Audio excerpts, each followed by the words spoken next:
I'm very pleased to be able to talk today with Governor Zeti, the Central Bank Governor of Malaysia, a very progressive country in Southeast Asia and a very vibrant participant in the global financial community.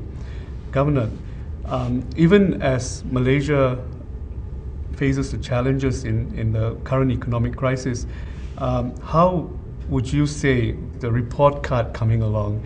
Well, as you know, most of the countries in Asia are not experiencing a financial crisis. We are not at the epicenter of this ongoing financial crisis.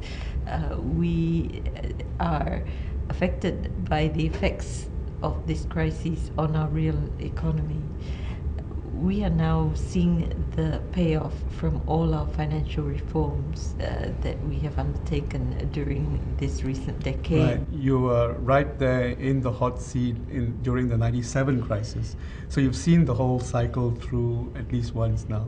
Yes, so we did all the things that are being done or announced to be done, Right. providing the liquidity, restructuring the banking institutions that were under distress in terms of carving out the bad loans and then recapitalizing the banks.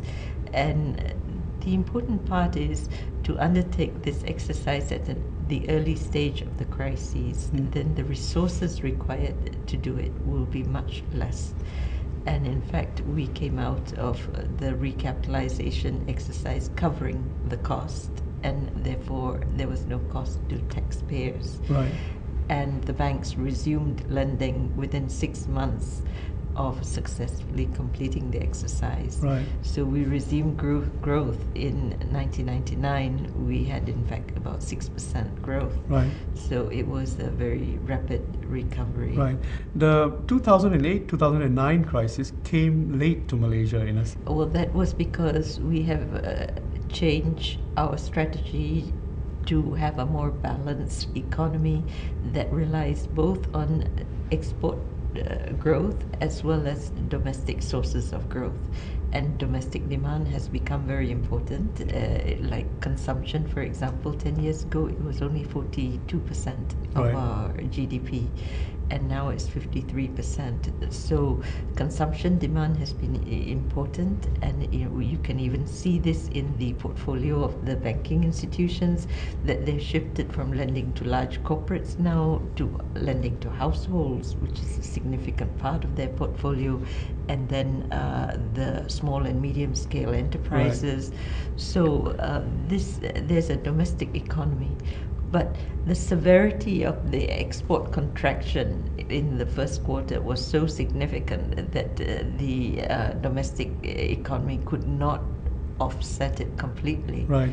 So our contraction would have even been so much worse if we did not have a domestic economy. Right. And the contraction on the external front came late, Actually, it was throughout most of, at least from the second quarter onwards of 2008, we already had declining export. But at that time, you were not putting out speeches talking about a contraction.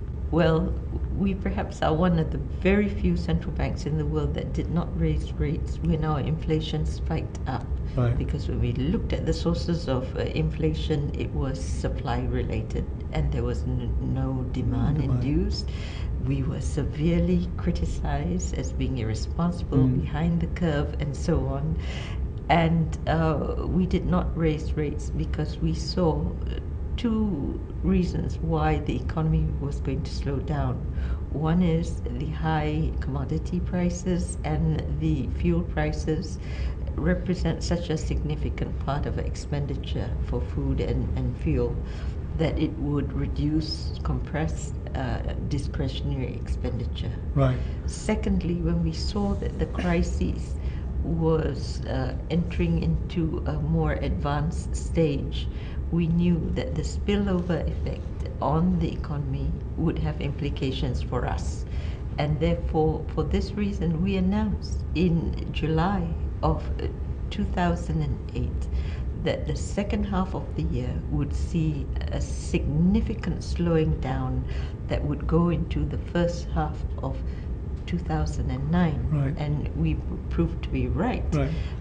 And we did not raise rates. Right. And even though inflation had gone up to 7-8%, which is unusual for Malaysia because we've been a low inflation economy. Right.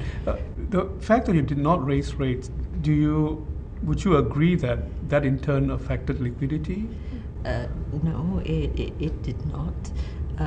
Subsequently, there were outflows, but these outflows did not reflect liquidity because it was a reversal that we expected.